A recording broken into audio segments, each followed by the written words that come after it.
ಮನಸ್ಸಿಟ್ಟು ಕಿವಿ ಕೊಡಿ, ನಿಮ್ಮ ಮನಸ್ಸಿಗೆ ನಿಮ್ಮಾಪ್ತನ ಪಿಸುಮಾತು. ಮನವೇ ನೀ ಅನಂತ ಆಕಾಶ. ನಾವು ಫಿಸಿಕ್ಸ್ನಲ್ಲಿ ಒಂದು ವಿಷಯ ಕಲ್ತಿದ್ದೀವಿ. ಒಂದು ವಸ್ತು ತಾನಿರೋ ಜಾಗದಿಂದ ಸ್ಥಾನ ಪಲ್ಲಟ ಮಾಡಬೇಕು ಅಂದರೆ ಅಥವಾ ಮಗ್ಗಲು ಬದಲಾಯಿಸಬೇಕು ಅಂದರೆ ಅದಕ್ಕೆ ಮತ್ತೊಂದರ ಶಕ್ತಿಯ ಪ್ರಯೋಗ ಅಂದರೆ ಇನ್ನೊಂದರದೊಂದು ಫೋರ್ಸ್ ಅಗತ್ಯ ಇರ್ತದೆ. ಅದು ಭೌತಶಾಸ್ತ್ರನೇ.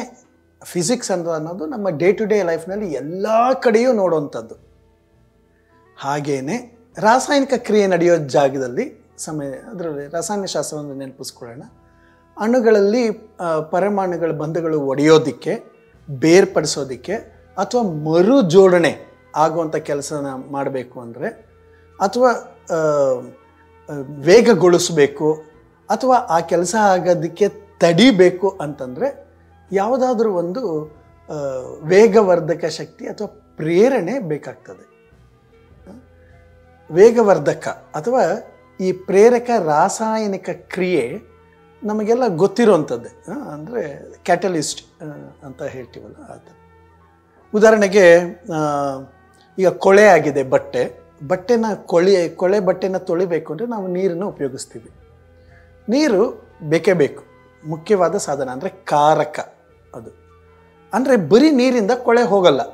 ಹಾಗಾಗಿ ನೀರಿನ ಜೊತೆಗೆ ಸೋಪ್ ಪೌಡರ್ನ ಉಪಯೋಗಿಸ್ತೀವಿ. ಅಂದರೆ ಬಟ್ಟೆನಲ್ಲಿರುವ ಕೊಳೆನ ಹೋಗಲಾಡಿಸೋಕ್ಕೆ ಸೋಪಿನ ಪುಡಿ ನೀರಿನ ಜೊತೆಗೆ ಪ್ರೇರಕ ಶಕ್ತಿಯಾಗಿ ಕೆಲಸ ಮಾಡ್ತದೆ. ನೀರು ಕಾರಕ, ಸೋಪಿನ ಪುಡಿ ಪ್ರೇರಕ. ಇವಾಗ ಅಣುಬಂಧ, ಅದರಲ್ಲಿರೋ ಪರಮಾಣು ಬಂಧ, ಆಮ್ಲಜನಕ, ಜಲಜನಕ, ಇಂಗಾಲದ ಬಂಧ, ಇವೆಲ್ಲನೂ ತೀರಾ ರಾಸಾಯನಶಾಸ್ತ್ರದ ಅಧ್ಯಯನ ಎಲ್ಲ ಈಗ ನಮಗೆ ಸದ್ಯಕ್ಕೆ ಬೇಡ. ಈಗ ತಿಳ್ಕೊಬೇಕಾಗಿರೋದೇನು ಅಂದರೆ ಬಟ್ಟೆನಲ್ಲಿರುವ ಕೊಳೆನ ತೊಳೆಯೋದಕ್ಕೆ ನೀರು ಕಾರಕ ಶಕ್ತಿ. ಅದರ ಜೊತೆಗೆ ನಮ್ಮ ಉದ್ದೇಶ ನೆರವೇರಕ್ಕೆ, ಅಂದರೆ ಕೊಳೆ ತೊಳೆಯೋದು ನಮ್ಮ ಉದ್ದೇಶ ಅಲ್ವಾ, ಅದಕ್ಕೆ ಬೇಕಾಗಿರುವಂಥ ಪ್ರೇರಕ ಶಕ್ತಿ ಯಾವುದು ಅಂತಂದರೆ ಸೋಪಿನ ಪುಡಿದು. ಅಂದರೆ ಕಾರಕ ಅಂತಂದರೆ ಉಂಟು ಮಾಡುವುದರ ಜೊತೆಗೆ ಮತ್ತೊಂದು ಪ್ರೇರಕ ಶಕ್ತಿಯಾಗಿ ಕೆಲಸ ಮಾಡುವುದು ಅನ್ನೋದನ್ನು ಮಾತ್ರ ಗಮನಕ್ಕೆ ತಗೊಳ್ಳಲ್ಲ. ಇದು ತುಂಬ ಇಂಪಾರ್ಟೆಂಟ್. ಮನಸ್ಸಿನ ವಿಷಯದಲ್ಲಿಯೂ ಕೂಡ ಕಾರಕದೊಡನೆ ಪ್ರೇರಕ ಶಕ್ತಿಗಳು ಅಥವಾ ವೇಗವರ್ಧಕ ಅಂದರೆ ಕ್ಯಾಟಲಿಸ್ಟ್ ಅವುಗಳು ಕೆಲಸ ಮಾಡ್ತಾ ಇರ್ತವೆ. ನೀವು ಗಮನಿಸಿರ್ಬೋದು, ಕೆಲವರು ಕುಡಿದ್ಬಿಟ್ಟು ಕ್ಯಾಟ್ ಮಾತುಗಳಲ್ಲಿ ಜಗಳ ಆಡ್ತಾ ಇರ್ತಾರೆ. ತುಂಬ ಜೋರಾಗಿ ಕೆಟ್ಟ ಮಾತಲ್ಲಿ ಜಗಳ ಆಡ್ತಾರೆ, ಹೊಡೆದಾಡ್ತಾರೆ, ಎಲ್ಲ ಮಾಡ್ತಾರೆ. ಆಮೇಲೆ ಅಮಲು ಇಳಿದ ಮೇಲೆ ಏನೋ ಕುಡಿದ ಜ್ಞಾನದಲ್ಲಿ ಬಾಯಿಗೆ ಬಂದಂಗೆ ಅಂದುಬಿಟ್ಟೆ ಬೇಜಾರು ಮಾಡ್ಕೊಬೇಡಿ ಅಂತ ಅವರು ಕೇಳ್ಕೊತಾರೆ.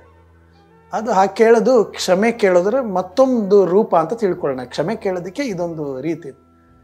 ಆದರೆ ಚೆನ್ನಾಗಿ ನೆನಪಿರಲಿ, ಕುಡಿತ ಎಂಬುದರ ನಶೆ ಇದೆಯಲ್ಲ, ಅಮಲು, ಅವರಲ್ಲಿ ಹೊಸ ವಿಚಾರನ, ಹೊಸ ಪದಗಳನ್ನು, ಹೊಸ ಭಾವನೆಗಳನ್ನ ಹುಟ್ಟುಹಾಕಿ ತಮ್ಮ ಎದುರುಗಡೆ ಇರೋರನ್ನ ಮೇಲೆ ಪ್ರಯೋಗಿಸಿರೋದಿಲ್ಲ. ಅಂದರೆ ಅವರಲ್ಲಿ ಮೊದಲೇ ಕಾರಕವಾಗಿ ಇದ್ದಂತಹ ಮನೋಭಾವ, ಅಂದರೆ ಅವ್ರು ಮುಂಚೆನೇ ಅದೇನೇನು ಮಾತಾಡಿದ್ರಲ್ಲ ಕುಡಿದಾಗ, ಅವೆಲ್ಲವೂ ಮುಂಚೆನೇ ಇತ್ತು, ಒಳಗಡೆ ಇದೆ. ಅದು ಪ್ರಕಟಗೊಳ್ಳಲಿಕ್ಕೆ, ಅದು ಹೊರಗಡೆಗೆ ಬರೋದಕ್ಕೆ ಕುಡಿತ ಅನ್ನೋದೊಂದು ಕ್ಯಾಟಲಿಸ್ಟ್, ಪ್ರೇರಕ ಶಕ್ತಿಯಾಗಿ ಕೆಲಸ ಮಾಡಿರುತ್ತೆ ಅಷ್ಟೇ. ಕೆಲವರು ಏನೋ ತಮಾಷೆಗೆ ಜೋಕ್ ಮಾಡಿದೆ ಅಂತ ಅಂದ್ಬಿಟ್ಟು ಅವಮಾನ ಮಾಡೋದು ಅಥವಾ ಕೀಳಾಗಿ ನೋಡೋದು ಅಥವಾ ರೇಗಿಸೋದು ಮಾಡ್ತಾರಲ್ಲ, ಅದು ಜೋಕ್ ಅಲ್ಲ, ಅವರು ಒಳಗಡೆ ಇರುವಂತಹದ್ದೇ ಆಗಿರ್ತದೆ.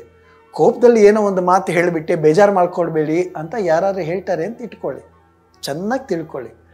ಅವರಲ್ಲಿ ಮಾತಾಡ್ಸಿರೋದು ಕೋಪ ಅಲ್ಲ, ಕೋಪ ಕ್ಯಾಟಲಿಸ್ಟ್ ಆಗಿ ವರ್ಕ್ ಮಾಡಿದೆ. ಅವರಲ್ಲಿ ಈಗಾಗಲೇ ಒಂದು ಅಭಿಪ್ರಾಯ, ಧೋರಣೆ ಇದೆ. ಅದನ್ನು ಈ ಕೋಪ ಅನ್ನುವ ಭಾವನೆ ಕ್ಯಾಟಲಿಸ್ಟ್ ಆಗಿ, ಅಂದರೆ ವೇಗವರ್ಧಕವಾಗಿ, ಪ್ರೇರಕ ಶಕ್ತಿಯಾಗಿ ಕೆಲಸ ಮಾಡಿರುತ್ತದೆ. ಚೆನ್ನಾಗಿ ನೆನಪಿರಲಿ. ಈ ಮನಸ್ಸಿದೆಯಲ್ಲ, ಇದರೊಳಗಡೆ ಅಡಗುತಾಣ ಇದೆ, ಬಚ್ಚಿಟ್ಕೊಂಡಿರುವಂಥದ್ದು. ಅದರೊಳಗಡೆ ಅನೇಕ ಕಾರಕ ಗುಣಗಳು, ಭಾವನೆಗಳ ರೂಪದಲ್ಲಿ, ಬಯಕೆಗಳ ರೂಪದಲ್ಲಿ, ಭಯ, ಬಂಧಗಳ ರೂಪದಲ್ಲಿ ಎಲ್ಲ ಬಚ್ಚಿಟ್ಕೊಂಡಿದ್ದು, ಆ ಕಾರಕ ಗುಣಗಳಿಗೆ ಬೇಕಾಗಿರುವಂತಹ ಗುಣಗಳದ್ದೇ ಮಾತಿನ ರೂಪದಲ್ಲೋ, ದೃಶ್ಯ ರೂಪದಲ್ಲೋ ಅಥವಾ ವರ್ತನೆ ರೂಪದಲ್ಲೋ ಯಾವುದೋ ಒಂದು ಪ್ರಚೋದನೆ ಕೊಡ್ತದೆ. ವೇಗವರ್ಧಕ, ಕ್ಯಾಟಲಿಸ್ಟ್, ಅದು ಪ್ರಚೋದನೆ ಕೊಟ್ಟಾಗ ಈ ಜಡವಾಗಿರುತ್ತಲ್ಲ ಆ ಕಾರಕಗಳೆಲ್ಲವೂ ಕೂಡ ಚುರುಕಾಗ್ತದೆ, ಕ್ರಿಯಾಶೀಲವಾಗ್ತದೆ. ಹಂಚಿಕೊಳ್ಳುವ ಕಾರಕ ಗುಣವುಳ್ಳವನಿಗೆ, ಈಗ ನಾನು ಹಂಚ್ಕೊಳ್ಳೋದಕ್ಕೆ ಅಂತ ನಾನು ರೆಡಿ ಇದ್ದೀನಿ, ನಂದು ಗುಣ ಅದು. ನೀಡಬೇಕು ಅಂತಂದರೆ ಯಾವುದೇ ಪ್ರೇರಕ ಸಂದರ್ಭ ಬಂದಾಗ ನಾನು ಜನರಸ್ ಆಗಿರ್ತೀನಿ, ಔದಾರ್ಯ ತೋರ್ತೇನೆ. ಈಗ ಅದೇ ರೀತಿಯಲ್ಲಿ ಕಾಮುಕ ಗುಣ, ಲೈಂಗಿಕ ಮನಸ್ಥಿತಿ ಇರ್ತದೆ, ಅದು ಕಾಮುಕ ಗುಣ. ಈ ಕಾಮೋತ್ತೇಜಕ ಪೋರ್ನ್ ವಿಡಿಯೋಗಳನ್ನ ನೋಡಿದಾಗ ಅವನೇನು ಮಾಡ್ತಾನೆ, ಉದ್ರೇಕಗೊಳ್ಳುತ್ತಾನೆ. ಈ ರೀತಿಯಾಗಿ ಮನೋಗುಣ ಅಥವಾ ಮನೋಭಾವ ಅನ್ನೋ ರೀತಿಯಲ್ಲಿ ಯಾವುದೇ ಕಾರಕ ಗುಣಗಳಿಗೆ ಹೊರಗಿನಿಂದ ಕ್ಯಾಟಲಿಸ್ಟ್ ಅಥವಾ ವೇಗವರ್ಧಕಗಳು ಸಿಗ್ತಾನೆ ಇರ್ತವೆ, ಹೊರಗಡೆಯಿಂದ ಸಿಗ್ತಾ ಇರ್ತವೆ. ಈಗ ನಮ್ಮೊಳಗಡೆ ಒಬ್ಬ ವ್ಯಕ್ತಿಯಲ್ಲಿ ಅಸಹನೆ ಇರುತ್ತೆ, ಅಹಂಕಾರ ಇರುತ್ತೆ, ಮತ್ತು ಆಕ್ರೋಶಗಳಿರ್ತವೆ. ಇವುಗಳೆಲ್ಲನೂ ಕೂಡ ನಾನಾ ರೂಪಗಳಲ್ಲಿ ಫೇಸ್ಬುಕ್ಗಳು, ವಾಟ್ಸಪ್ಗಳಲ್ಲಿ, ಇನ್ಸ್ಟಾಗ್ರಾಮ್ಗಳಲ್ಲಿ ಇದರೊಳಗಡೆ ಎಲ್ಲ ಪ್ರಕಟಗೊಳಿಸ್ತಾ ಇರ್ತವೆ. ಅವುಗಳನ್ನೆಲ್ಲ ಇತರರಲ್ಲಿ ಅಡಗಿರುವ ಅಸಹನೆ, ಅಹಂಕಾರ, ಆಕ್ರೋಶಗಳನ್ನೆಲ್ಲನೂ ಹೊರಗಡೆ ಹಾಕಲಿಕ್ಕೆ ಕ್ಯಾಟಲಿಸ್ಟ್ ಆಗಿ ಅವು ಕೆಲಸ ಮಾಡ್ತಾ ಇರ್ತವೆ. ಯಾವುದೋ ಒಂದು ವಿಷಯಗಳೆಲ್ಲವೂ ಕೂಡ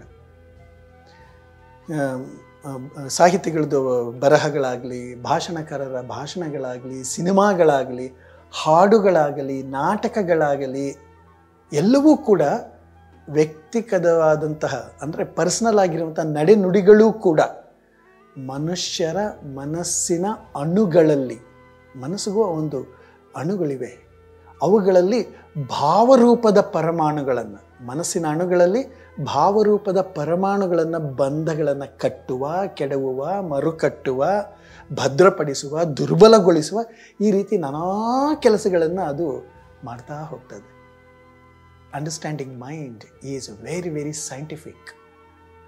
ಹಾಗೆಯೇ ಈಗ ಅಸೂಯೆ, ಅಸಮಾಧಾನ, ಅಸಹನೆ, ಅಹಂಕಾರ, ದ್ವೇಷ, ಆಕ್ರೋಶ, ಆಗ್ರಹ ಇದೆಲ್ಲದರ ಜೊತೆಯಲ್ಲಿ ವ್ಯಕ್ತಿಗಳಲ್ಲಿ ಏನೇನಿರುತ್ತೆ, ಸಮಾಧಾನನೂ ಇರುತ್ತೆ, ಸಂಯಮ ಇರುತ್ತೆ, ಔದಾರ್ಯ ಇರುತ್ತೆ, ಪ್ರೇಮ ಇರುತ್ತೆ, ಮಮತೆ ಇರ್ತದೆ. ಅವುಗಳು ಕೂಡ ಕಾರಕ ಗುಣಗಳು ಮನೋ ಗುಡಾಣದಲ್ಲಿ, ಗೋಡೌನಲ್ಲಿ ಅಡಕವಾಗಿರ್ತದೆ. ಬರೀ ಕೆಟ್ಟದ್ದು ಮಾತ್ರ ಅಲ್ಲ, ಒಳ್ಳೆಯದು ಬೇಕಾದಷ್ಟು ಇರ್ತದೆ. ಈಗ ನೋಡಿ, ಈಗ ಯಾವುದೇ ವ್ಯಕ್ತಿಗಳ ಜೊತೆಗೆ ನಾವು ಪರಸ್ಪರ ಎದುರಾಗ್ತೀವಿ. ನನ್ನ ನಡೆ, ನನ್ನ ನುಡಿ, ನನ್ನ ವರ್ತನೆ, ಎದುರುಗಡೆ ಇದನ್ನಲ್ಲ ವ್ಯಕ್ತಿ, ಅವನಲ್ಲಿ ಯಾವುದೋ ಒಂದು ಗುಣದ ಜೊತೆಗೆ ಸೇರಿ ವೇಗವರ್ಧಕವಾಗಿ ಅಥವಾ ಪ್ರೇರಕ ಶಕ್ತಿಯಾಗಿ, ಕ್ಯಾಟಲಿಸ್ಟ್ ಆಗಿ ಕೆಲಸ ಮಾಡುತ್ತೆ ಅನ್ನೋದ್ರ ಬಗ್ಗೆ ನಮಗೆ ಎಚ್ಚರಿಕೆ ಇರಬೇಕು. ಯಾಕೆಂದರೆ ಆ ಗುಣಗಳಲ್ಲಿ ಕೆಲವು ಪ್ರಬಲವಾಗಿರ್ತವೆ, ಕೆಲವು ಗುಣ ದುರ್ಬಲವಾಗಿರ್ತದೆ. ಪ್ರಬಲವಾಗಿರುವ ಗುಣಗಳೇನಾಗುತ್ತೆ, ಬೇಗ ಉತ್ತೇಜನೆಗೊಳ್ಳುತ್ತದೆ. ದುರ್ಬಲವಾಗಿರೋದು ಬೇಗ ಉತ್ತೇಜನೆಗೊಳ್ಳೋದಿಲ್ಲ. ಏನೇ ಆಗಲಿ, ನಮ್ಮ ನಡೆನುಡಿಗಳು ಎದುರಿಗಿನ ವ್ಯಕ್ತಿಯಲ್ಲಿ ಅವನ ಅಥವಾ ಅವಳ ಯಾವ ಕಾರಕ ಗುಣಗಳಿಗೆ ಕ್ಯಾಟಲಿಸ್ಟ್ ಆಗಿ ಅಥವಾ ಪ್ರೇರಕ ಶಕ್ತಿಯಾಗಿ ಕೆಲಸ ಮಾಡಬಹುದು ಅಂತ ಎಚ್ಚರಿಕೆ ಬಂದರೆ ನಮ್ಮ ಸಂಘರ್ಷದ ತೀವ್ರತೆಯನ್ನು ನಾವು ಕಡಿಮೆ ಮಾಡಿಕೊಳ್ಳಬಹುದು. ನಾವು ಎಷ್ಟೋ ಸಲ ಎದುರಿಗಿನ ವ್ಯಕ್ತಿಯ ಅಹಂಕಾರ ಅನ್ನೋದು ಅವನ ಕಾರಕ ಶಕ್ತಿ, ನನ್ನೊಳಗಡೆ ಇರುವಂತಹ ಅಹಂಕಾರವನ್ನು ಪ್ರೇರಕ ಶಕ್ತಿಗೆ ಅವನನ್ನು ಕೆಣಕ್ತೀವಿ. ನನ್ನ ಅಹಂಕಾರ ಅವನ ಅಹಂಕಾರವನ್ನು ಪ್ರಚೋದಿಸುತ್ತದೆ, ನನ್ನ ಕೋಪ ಅವನ ಕೋಪವನ್ನು ಪ್ರಚೋದಿಸುತ್ತದೆ, ನನ್ನ ಔದಾರ್ಯ ಅವನ ಔದಾರ್ಯವನ್ನು ಪ್ರಚೋದಿಸುತ್ತದೆ, ನನ್ನ ಸಹನೆ ಅವನ ಸಹನೆಯನ್ನು ಪ್ರಚೋದಿಸುತ್ತದೆ. ನಾವು ಎಂತಹ ಪ್ರೇರಕ ಶಕ್ತಿಯನ್ನು ಎದುರಿಗಿನ ವ್ಯಕ್ತಿಗೆ ನೀಡ್ತೇವೆ ಅಂತ ಅನ್ನೋದ್ರ ಬಗ್ಗೆ ನಾವು ಗಮನಕ್ಕೆ ತಗೊಳ್ಬೇಕು. ಅವನು ನನಗೆ ರೇಗಿಸ್ತಾನೆ, ಅವನು ನನ್ನ ಕೆರಳಿಸ್ತಾನೆ, ಅವನು ನನಗೆ ಕೋಪ ತರಿಸ್ತಾನೆ. ನೋ, ನಾನು ಅವನನ್ನು ಕೆರಳಿಸ್ತಾ ಇದ್ದೀನ, ಅವನ ಕೋಪಕ್ಕೆ ನನ್ನ ಕೋಪವನ್ನು ಕೊಡ್ತಾ ಇದ್ದೀನಿ. ಅವನ ಕೋಪಕ್ಕೆ ಆಪೋಸಿಟಿಗೆ, ಅವನ ಕೋಪದ ಕಾರಕ ಶಕ್ತಿಗೆ ತಡೆಯುವ ಪ್ರೇರಕ ಶಕ್ತಿಯಾಗಿ ನಾನು ಕಳಿಸ್ಬೋದಲ್ಲ ರಸಾಯನ ಶಾಸ್ತ್ರವನ್ನು ಅಥವಾ ಭೌತಶಾಸ್ತ್ರವನ್ನು ತಡೆಯುವ. ಹೀಗೆ ಆಗೋದು. ಕಾರಕ ಮತ್ತು ಪ್ರೇರಕ ಇವುಗಳನ್ನು ನಾವು ಗಮನದಲ್ಲಿ ಇಟ್ಟುಕೊಂಡ್ರೆ ಯಾರ ಒಳಗೆ ಇರುವಂತಹ ಗುಣಗಳನ್ನು ನಮ್ಮ ಗುಣ ಪ್ರಚೋದಿಸುತ್ತದೆ, ಪ್ರೇರೇಪಿಸುತ್ತದೆ, ಕೆರಳಿಸುತ್ತದೆ, ತಡೆಯುತ್ತದೆ. ಅದನ್ನು ಗಮನ ಇಟ್ಟುಕೊಂಡ್ರೆ ಎಷ್ಟೊಂದು ಜಗಳಗಳು ಕಡಿಮೆ ಆಗ್ತದೆ. ಅವನು ನನ್ನ ರೇಗಿಸಿದ, ಅವನು ನನಗೆ ಕೋಪವನ್ನು ತರಿಸಿದ ಅನ್ನುವುದರ ಬದಲು ನಾನು ಅವನ ಕೋಪವನ್ನು, ಅವನ ಕೆರಳುವಿಕೆಯನ್ನು, ಅವನ ದುಷ್ಟತನ ಅಂತ ನಾನು ಯಾವುದು ತಿಳ್ಕೊಂಡಿದ್ದಾನೋ ಅದಕ್ಕೆ ಏನು ಮಾಡೋಣ? ಬೆಂಕಿಗೆ ಬೆಂಕಿ ಅಲ್ಲ, ಬೆಂಕಿಗೆ ತಡಿಬೇಕು ಅಂತಂದರೆ ನೀರು. ಬುದ್ಧನು ಅದನ್ನೇ ಹೇಳಿದ್ದು. ಅಶಾಂತಿಯನ್ನು ಶಾಂತಿಯಿಂದ, ದ್ವೇಷವನ್ನು ಪ್ರೇಮದಿಂದ ನಾವು ಗೆಲ್ಲಲಿಕ್ಕೆ ಸಾಧ್ಯ. ಮನಸ್ಸಿರುವವರಿಗೆ ಮಾನಸಿಕ ಸಮಸ್ಯೆಗಳು ತಪ್ಪಿದ್ದೇನಲ್ಲ, ಹೃದಯ ಇರುವವರಿಗೆ ಭಾವನೆಗಳ ತೊಳಲಾಟವು ಕೂಡ ತಪ್ಪಿದ್ದೇನಲ್ಲ. ಸಂಘರ್ಷ, ಸಮಸ್ಯೆ, ಒತ್ತಡ, ಆತಂಕ, ಸಂಘರ್ಷ ಇವೆಲ್ಲವೂ ಇದ್ದೇ ಇರ್ತದೆ. ನಿಮ್ಮಲ್ಲಿ ಯಾವುದೇ ಪ್ರಶ್ನೆಗಳಿದ್ದರೆ, ಸಂದೇಹಗಳಿದ್ದರೆ, ಸಮಸ್ಯೆಗಳಿದ್ದರೆ, ಹೇಳಿಕೊಳ್ಳಲಾಗದ, ಯಾರೊಂದಿಗೂ ಹೇಳಿಕೊಳ್ಳಲಾಗದಂತಹ ವಿಷಯಗಳು ನಿಮ್ಮನ್ನು ಕಾಡ್ತಾ ಇದ್ದರೆ ನೀವು ನಮ್ಮೊಂದಿಗೆ ಬಹಳ ಮುಕ್ತವಾಗಿ ಹಂಚ್ಕೊಳ್ಳಿ. ಹೀಗೆ ಹಂಚ್ಕೊಳ್ಳೋದ್ರಿಂದ ಏನಾಗ್ತದೆಯೋ, ಐಡೆಂಟಿಟಿ ರಿವೀಲ್ ಆಗಿ ಎಲ್ಲ ವಿಷಯಗಳು ಗೊತ್ತಾಗತ್ತೇನೋ ಅನ್ನುವಂತಹ ಭಯ ಬೇಡ. ನಿಮ್ಮ ಗೋಪ್ಯತೆಯನ್ನು ಕಾಪಾಡುವುದು, ನಿಮ್ಮ ಐಡೆಂಟಿಟಿಯನ್ನು ನಾವು ರಿವೀಲ್ ಮಾಡದೇ ಇರುವುದು ನಮ್ಮ ನೈತಿಕ ಹೊಣೆಗಾರಿಕೆ ಆಗಿರ್ತದೆ. ಹಾಗಾಗಿ ನೀವು ಈ ಕೆಳಕಂಡಂತಹ ನಂಬರ್ಗೆ ನೀವು ವಾಟ್ಸಪ್ ಮೆಸೇಜ್ ಮಾಡಬಹುದು ಅಥವಾ ವಾಯ್ಸ್ ನೋಟ್ ಕೂಡ ಕಳಿಸ್ಕೊಡ್ಬಹುದು. ಯಾರಿಗೂ ಹೇಳಿಕೊಳ್ಳಲಾಗದಂತಹ ನಿಮ್ಮ ಸಮಸ್ಯೆಗಳನ್ನು ಹೇಳ್ಕೊಳ್ಳಿ. ನಿಮ್ಮ ಬಗ್ಗೆ ಆಗಲಿ, ನಿಮ್ಮ ಸಂಬಂಧಗಳ ಬಗ್ಗೆ ಆಗಲಿ, ಅಥವಾ ನಿಮ್ಮ ಮನೆಯವರ ಮಕ್ಕಳ ಬಗ್ಗೆ ಆಗಲಿ, ಯಾವುದಾದ್ರೂ ಸರಿಯೇ. ಇದಕ್ಕೆ ಒಂದು ಯಾವುದೋ ರೀತಿಯ ಒಂದು ಮಾರ್ಗೋಪಾಯ ಇರ್ತದೆ.